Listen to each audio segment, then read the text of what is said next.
আমি বিশেষকৈ যেহেতু আমি প্ৰধানমন্ত্ৰী যি আৱাস যোজনা আৰু প্ৰধানমন্ত্ৰী আৱাস যোজনা যেহেতু ইতিমধ্যে ভাৰত চৰকাৰে আমাক ইতিমধ্যে 28 লাখ ঘৰ দিছিলে আৰু 28 লাখ ঘৰৰ ভিতৰত ইতিমধ্যে আমি 21 লাখ ঘৰ আমি সম্পূৰ্ণ কৰিছোঁ আৰু এই 21 লাখ ঘৰৰ যদি মই পৰিসংখ্যা দিব যাওঁ আমি যেতিয়া 2016 চনৰ পৰা 21 চনলৈ আমি প্ৰায় 4 লাখ ঘৰহে কমপ্লিট কৰিছোঁ কিন্তু মাননীয় মুখ্যমন্ত্ৰী ডক্টৰ হিমন্ত বিশ্ব শৰ্মা ডাঙৰীয়াৰ নেতৃত্বত আৰু আমাৰ বিভাগৰ সকলো বিষয়া কৰ্মচাৰীসকলৰ সহযোগত আমি 4 বছৰত 16 লাখতকৈ অধিক আমি ঘৰ নিৰ্মাণ কৰিবলৈ সক্ষম হৈছোঁ।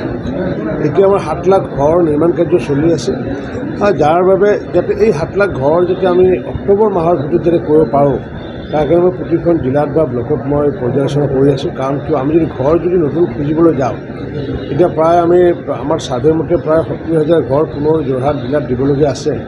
এতিয়া 70,000 হয়তো নহ'বগৈ পাৰেগৈ, তথাপি যিমানে নাথাকক কিয় যাতে পূৰ্বৰ ঘৰখিনি 28 লাখ ঘৰ যাতে সম্পূৰ্ণ কৰিব পাৰোঁ, যাৰ কাৰণে আমি প্ৰতিখন জিলাতে মই পৰিভ্ৰমণ কৰি আছোঁ আৰু ইয়াতে অন্য জিলাতকৈ পাৰফৰ্মেঞ্চ যোৰহাট জিলাৰ পাৰফৰ্মেঞ্চ বহু ভাল, আনকি যিটো ষ্টেট এভাৰেজতকৈ ইয়াতে আমাৰ ভাল, বিশেষকৈ প্ৰধানমন্ত্ৰী আৱাস যোজনাৰ ক্ষেত্ৰত এনেকুৱাকৈ MGNDৰ ক্ষেত্ৰতো কাম বৰ সম্পূৰ্ণ কৰিছে। অমৃত সৰোবৰৰ 2-এটা কামৰ বাহিৰে বাকীবোৰ ছাকচেছ হৈছেগৈ আৰু ঠিক তেনেকুৱাকৈ আমাৰ মাননীয় বিধায়ক আমাৰ হিতেন গোস্বামী ডাঙৰীয়াই তেখেতে ছিগনেচাৰ স্কিমৰ জৰিয়তে 10 কোটি টকা দিছিলে টুৰিজমৰ কাৰণে আৰু সেইটো কামো প্ৰায় শেষ হোৱাৰ সম্পূৰ্ণ কথাত আহিছে।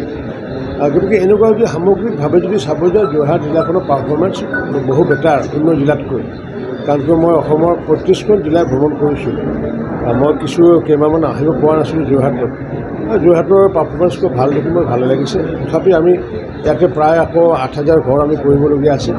এই 8,000 ঘৰ আমি ছেপ্টেম্বৰৰ 30 তাৰিখৰ ভিতৰত শেষ কৰাৰ কাৰণে আজি আমি সিদ্ধান্ত গ্ৰহণ কৰিছোঁ। আগন্ত ছেপ্টেম্বৰৰ যিটো BTAD ইলেকশ্যন তাত যিহেতু আপোনালোকে একক পক্ষে খেলিব, কি আশা কৰিব পৰা যায় যিহেতু আগন্ত আৰু এমাহ বাকী আছে? পিছত BTADৰ নিৰ্বাচনত ইতিমধ্যে মই যোৱাকালিও বাক্সাৰ এখন সভা কৰিছোঁ, আমি VCDCয়ে সভা কৰি আহিছোঁ। একেবাৰে আমি মাইক্ৰ' লেভেলত আমি নিৰ্বাচনৰ কাম কৰি আহিছোঁ আৰু যিহেতু আপোনালোকে জানে যে BTADৰ এটা সময়ত আমি তাত সোমাব পৰা নাছিলোঁ, এটা সময়ত আমাৰ 1খন আছিলে, যোৱাবেলি আমি 1খনৰ পৰা 9খন আহিলে আৰু এইবেলি 9খনৰ পৰা 18খন অতিক্ৰমে 18খন হ'ব বুলি মই আশাবাদী আৰু আমি অকলে নিৰ্বাচনত যুঁজিম আৰু পৰৱৰ্তী সময়ত যাৰ ফলাফল ভাল হয় আমি তেওঁলোকৰ লগত আমাৰ মিত্ৰতা থাকিব। এই বিষয়টো অৱশ্যে ৰাষ্ট্ৰীয় সমিতি বা ৰাজ্যিক সমিতিয়েহে সিদ্ধান্ত ল'বগৈ, কিন্তু এই পৰ্যন্ত আমি প্ৰতিটো সমষ্টিত যাতে অকলশৰে যুঁজিব পাৰোঁ তাৰ কাৰণে ইতিমধ্যে আমি প্ৰতিটো পৰিষদীয় সমষ্টিত একোজনকৈ তত্ত্বাৱধায়কক দায়িত্ব দিছিলোঁ।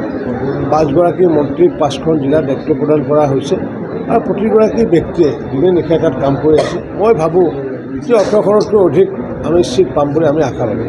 এই আঞ্চলিক পঞ্চায়ত গঠন কৰাৰ পাকখনত এই আঞ্চলিক পঞ্চায়ত গঠন হৈছে, তাৰ ফলত অগপ আৰু বিজেপিৰ মাজত সংঘাত সৃষ্টি হৈছে। এই সংঘাতসমূহ নিৰাময়ৰ কাৰণে কিবা দুৰ্ভাগীভাৱে পদক্ষেপ গ্ৰহণ কৰিব পাৰিম?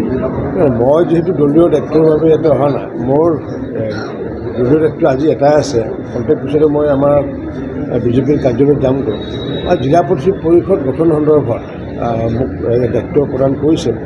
মোক যোৰহাট, শিৱসাগৰ, তিনিচুকীয়া, ডিব্ৰুগড় আৰু চৰাইদেউ এই 5খন জিলাত যাতে সুন্দৰকৈ জিলা পৰিষদৰ যাতে চেয়াৰমেন ভাইচ চেয়াৰমেন যাতে আমি নিযুক্তি দিব পাৰোঁ তাৰ কাৰণে মোক দায়িত্ব প্ৰদান কৰিছে দলে। এতিয়া খন্তেক পিছতে মই দলৰ লগত সেই বিষয়ে আলোচনা কৰিম। গতিকে বাকী আঞ্চলিক পঞ্চায়তত অগপ বিজেপিৰ ক'ত কি হৈছে মই গম পোৱা নাই, কিন্তু যিহেতু আগন্তুক নিশ্চিত ওপৰত ভাৰতীয় জনতা পাৰ্টীৰ অসম গণ পৰিষদৰ মিত্ৰতা যিহেতু থাকিবই, ক'ৰবাত সৰু সুৰা যদি ক'ৰবাত কিবা আছে সেইখিনি আমি দুয়োটা দলে নিশ্চিত ওপৰত আমি শুধৰাব লাগিব।